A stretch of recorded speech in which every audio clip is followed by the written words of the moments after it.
الكريم أما بعد قال النبي صلى الله عليه وسلم الدین والنصیحہ اور کما قال علیہ الصلوۃ والسلام.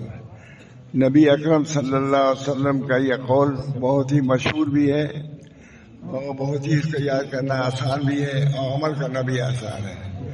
ہم سب نبی اکرم صلی اللہ علیہ وسلم کے متبعین میں سے ہیں، ان کے ماننے والوں میں سے ہیں. اس بنا پر ان کی تعلیمات کو ماننا یہ اصل ہے. صرف بدل پڑھنا گر پڑھنا یہ کام نہیں ہے، بلکہ جو ان کی تعلیمات ہیں ان کو اپنے دل میں رکھنا، عمل میں رکھنا یہ کام ہے. آج یہی عمل ہے کہ مجمع سے جمع ہو جاتا ہے لیکن تعلیمات سے کوئی اثر کوئی نہیں لیتا کہ تعلیمات کا. اس وقت تعلیمات میں سے یہ ہے کہ آپ حضرات باتیں سنیں اور جو باتیں دین کی ہوں اس کو اچھی طریقے سے سمجھیں اور سمجھ کے عمل کریں. اس بنا پر آپ حضرات سے درخواست ہے کہ آپ حضرات بیٹھیں اور جو بات بھی دین کی جائے اس کو آپ حضرات تسلیم کریں. خود نبی اکرم صلی اللہ علیہ وسلم کا ارشاد ہے الدین والنصیحہ، دین نصیحت ہے. جب دین نصیحت ہے، خیرخواہی ہے، تو پھر اس پر عمل بھی ہونا چاہیے. تب سمجھا جائے گا کہ آپ نبی اکرم صلی اللہ علیہ وسلم کے شہدائی ہیں. ورنہ زندگی گزر گئی، کتنے بوٹے ہو گئے، ایک تقریر بھی انہوں نے نہیں سمجھا. ایک ہمارے جلسہ ہوتا ہے، جلسے کے بعد پوچھا جاتا ہے کہ جلسے میں کیا بیان کیا، کوئی نہیں بتا پاتا کیا بیان کیا. شور رہتا ہے، غوغا رہتا ہے. تو یہ جلسے تذکیر کے لیے آئے ہیں، اللہ کو یاد کرانا، دین کو بتانے کے لیے آئے ہیں. اس شور و غل میں وہ بھی محروم سی ہو جاتی ہے. سال بھر میں 2 سال میں تو موقع ملتا ہے ایسا، لیکن یہ بھی اپنے شور کو ایسے باطل کر دیتے ہیں. اس میں شیطان کا دخل ہے، نفسانیت اور شیطان کا دخل ہے. جو اس وقت دین کے لیے آئے ہوئے ہیں وہ دین کی باتیں سنیں گے نہیں. جب سنیں گے نہیں، پہلے سما ہوتا، سنا اس کے بعد اطاعت. اسمعوا، سنو، واطیعوا، اطاعت کرو. جب تم سنو ہی نہیں تو عمل کیا کرو گے؟ اس بنا پر میرے دوستوں، بزرگوں، عزیزوں، بہت دن ہو گیا ہم کو اسلام میں رہتے ہوئے، لیکن اسلام کی تعلیمات کو بالکل نظر انداز کرتے ہوئے رہے تو اس سے کوئی فائدہ نہیں ہوگا. اس بنا پر میں یہ کہتا، میں تقریر نہیں کر سکتا. اللہ تعالیٰ اس مجمع کو جو دین کے لیے جمع ہوا ہے، اللہ اس کو قبول فرمائے اور اس کو ایسی عقل دے، پھر اس پر عمل کی توفیق دے کہ ایک مؤدب امت ہو جائے، ایک مہذب امت ہو جائے. اور اگر ایسی تو لوگ یہ سمجھیں گے جیسے اور جگہ ہوتا ہے ویسے یہاں بھی اسلام میں بھی ہوتا ہے. جبکہ اسلام سراپا کیا ہے؟ ادب ہے. اسلام سراپا ادب ہے، تمیز ہے، احترام ہے. دین کا بھی ادب یہی ہے کہ اس کو غور سے سنا جائے. اسمعوا، فاشعی میں سنو. یہ جو نبی جو پڑھ رہا ہے تو صرف یہ نہیں کہ اس کو پڑھنا کافی، بلکہ آپ کو سننا ہوگا، سن کر کے عمل کرنا ہوگا، تب اس اجتماعات کا فائدہ ظاہر ہوگا. آج امت ان چیزوں سے غافل ہے کہ جو کام خالص دین کا تھا، جس سے دین پر عمل کر سکتے تھے، ان کو دینی معلومات حاصل ہو سکتی تھی. ہمارے یہاں اسلام کا جلسہ ہوتا ہے، بہت سے لوگ ایسے بہت شوق سے آتے ہیں. لیکن پوچھا جاتا ہے، کبھی پوچھا ہمارے حضرت محمد احمد صاحب سے پوچھتے تھے کہ کیا بیان کیا، کہا یہ نہیں معلوم. ارے تم گئے 3 گھنٹہ دیا وقت بیٹھے رہے، تم کو اتنا بھی نہیں معلوم ہے کہ دین کا کوئی بات بتا دیتے. معلوم ہوا کہ امت غفلت کے ساتھ گزر رہی ہے. اس طرح گزرنے سے کوئی نفع نہیں ہوگا. اللہ تعالی ہم سب لوگوں کو سچی سمجھ دین عطا فرمائے تاکہ اپنے نبی صلی اللہ علیہ وسلم کی باتوں کو سنے. اور اسمعوا، حضور اکبر صلی اللہ علیہ وسلم کے سامنے کچھ شور ہو رہا تھا، فرمایا اسمعوا، سنو. یہ کہا، بیٹھ گئے سب لوگ. آج اگر کہاں کوئی بیٹھا.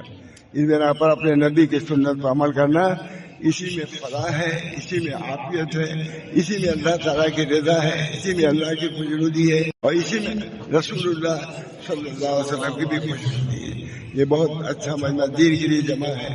اللہ تعالیٰ ہم لوگوں کو اپنے دین کو سمجھنے کی توفیق دے، عمل کرنے کی توفیق دے۔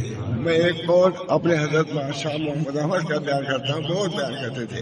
وہاں جلسہ ہوتا ہے سال بھر میں، ایک بہت اہم جلسہ ہے، بہت معبود شکور صاحب نے قائم کیا ہے۔ تو ہمارے حضرت کبھی فرماتے ہیں کہ تم کتنے دن سے جلسے میں جاتے ہو؟ مطلب اتنے دن جاتے ہیں، کوئی بات اس کی یاد ہے کہاں نہیں یاد ہے؟ جو 10 سال سے جلسے میں جاتے ہیں ان کو کوئی ایک بات جلسے کی یاد نہیں ہے۔ کیا بات ہے؟ تم سنتے ہو کیوں؟ کیونکہ اس وقت جو ہو اس وقت بھی صحیح معنی نہیں سن رہے ہو۔ جب غور کریں گے تب تو سنیے گا، غور کریں گے سنیے گا تب تو عمل کیجیے گا۔ ہاں جب عمل نہیں کیجیے گا تو پھر لگ ہوا ہے۔ اس بنا پر میرے دوستوں بزرگوں، ہمارا دین وہ ہے مہذب دین ہے۔ نبی اکرم صلی اللہ علیہ وسلم نے فرمایا ہے کہ جب کوئی بات کرتا ہوں، بہت سی حدیث ہے، میں کہاں سے بیان کروں۔ اللہ تعالیٰ ہم سب لوگوں کو اپنے دین صادق کو سمجھنے کی توفیق دے، نبی اکرم صلی اللہ علیہ وسلم کی رسالت کا، ان کی نبوت کا پورا یقین دے اور اس پر عمل کرنے کی بھی توفیق دے۔ بہت لوگ ہیں ماشاءاللہ، یہ سب حضور صلی اللہ علیہ وسلم کے محبت کے تحت جمع ہوئے ہیں۔ اس بنا پر ہم کو بھی اس کی قدر ہے ہوتا ماننا، لیکن الحمدللہ کافی لوگ ہیں جمع ہیں، جو میرے لیے خوشی کی بات ہے، کیونکہ سب سے پہلی چیز ہے اسمعو، سنو ہے پہلے۔ جب سنو گے نہیں تو عمل کیا کرو گے؟ قرآن میں ہے کہ نہیں؟ اسمعو کے بعد کیا؟ سنو اور عمل کرو۔ جب آپ سنیں ہی گے نہیں تو عمل کیا کریں گے؟ آج امت پوری اسی میں جا رہی ہے۔ جلسے ہوتے ہیں، سالانہ جلسے ہوتے ہیں، 3 دن 4 دن 5 دن ہوتے ہیں، پوچھا جاتا ہے کہ کیا بیان کیا، کیسے پتہ نہیں۔ جلسے میں 3 دن بیٹھ کر کے آ رہے ہو اور ایک بات بھی تم کو یاد نہیں ہے کہ 3 دن، اور ابھی کوئی اور دنیاوی جلسہ ہو جائے سب اپنے کھیت باڑی کے بارے میں جو بات آئے گی سب یاد ہو جائے گی، لیکن نماز کے بارے میں، نماز جیسی تھی 50 سال پہلے ویسی نماز اب بھی ہے۔ نہ رکوع صحیح ہے، نہ سجدہ صحیح ہے، نہ قعدہ صحیح ہے، نہ دعا صحیح ہے۔ اسی نماز سے کیا ہے؟ اس بنا پر ہم کو جو نبی اکرم صلی اللہ علیہ وسلم دین لے کر کے آئے، صحیح دین، اب اس کے بعد کوئی اور دین نہیں آئے گا، یہی دین ہے جس پر قیامت تک عمل کرنا ہے۔ کوئی نبی بھی آئے گا تو اسی دین پر عمل کرے گا، نبی بھی آئیں گے بعد میں، آئیں گے نا بعد میں، تو وہ بھی اسی دین پر، نبی اکرم صلی اللہ علیہ وسلم کے دین ہی پر عمل کریں گے، کیونکہ خاتم النبوت حضور صلی اللہ علیہ وسلم۔ اس بنا پر ہم کو اللہ تعالیٰ نے ایسا دین دیا جو سراپا ادب ہے، سراپا تمیز ہے، سراپا فہم ہے، سمجھ ہے۔ ہم کو دین کے بارے میں بھی سمجھ رکھنی چاہیے، لوگوں سے ملنے جلنے میں بھی آداب اسلامی کی رعایت کرنی چاہیے، اٹھنے بیٹھنے میں کسی کو تکلیف نہ ہو، ایسی جگہ نہ بیٹھو 2 آدمی بیٹھے ہو کچھ منع، صراحتاً منع لکھتے ہیں۔ اس بنا پر علماء بیان کرتے ہی رہتے ہیں اور بیان کرتے ہی رہنا چاہیے، ان کو مایوس بھی نہیں ہونا چاہیے۔ نبی اکرم صلی اللہ علیہ وسلم 23 سال تک بیان ہی کرتے رہے، آخر تک بیان کیا۔ اس بنا پر میرے دوستوں اتنا بڑا مجمع ہے، مجھے بھی بہت خوشی ہے۔ کبھی کبھی شاید یہ پہلی دوسری مرتبہ کہی ہے اتنے لوگوں کو میں نے دیکھا جلسے میں، لیکن الحمدللہ شور شرم نہیں ہے، یہ بڑی بات ہے، اچھائی بھی ہے۔ اور جگہ تو شور شرم نہیں بند کر سکتے آپ، لیکن یہاں الحمدللہ سب لوگ مہذب لوگ ہیں۔ میں بہت متاثر ہوا اور انشاءاللہ العزیز کبھی موقع ملے گا تو پھر آؤں گا، جو باقی باقی رہ گئی پھر سناؤں گا۔ دعا کیجیے۔ اللهم صل على سيدنا محمد صلى الله عليه وسلم۔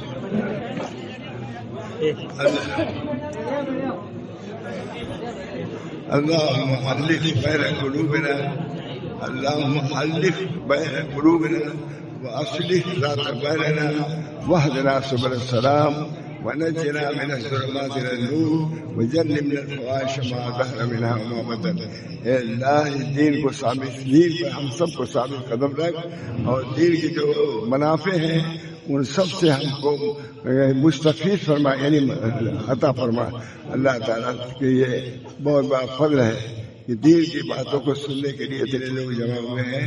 اللہ کو بھی یہ مجمع پسند ہے، فرشتوں کو بھی پسند ہے، انبیاء کو بھی پسند ہے، مگر یہ کہ مہذب رہنا چاہیے، کیونکہ دین حضور صلی اللہ علیہ وسلم نے خود ہی فرمایا ہے کہ لغو باتوں سے بچو، بےہودہ باتوں سے بچو، ایسی بات جس سے کسی یہاں تک کہ اگر 2 آدمی بیٹھے ہوئے ہیں، تیسرے نے گھٹوں میں صف میں نماز کے اس میں ہے کہ ایسا نہ گھسو صف کے اندر جس سے مسلمانوں کو تکلیف ہو۔ جب اتنی شرائط ہے دین میں، ہمارے ایسے آداب ہیں تو جب ہم عمل کریں گے تو اس کا صحیح نفع یہاں بھی ملے گا ہم کو اور وہاں بھی ملے گا، ورنہ یوں ہی آنا جانا اس فائدہ نہیں۔ کامیابی تو کام سے ہوگی، نہ کہ حسن کلام سے ہوگی، ذکر کے انتظام سے ہوگی اور فکر کے اہتمام سے ہوگی۔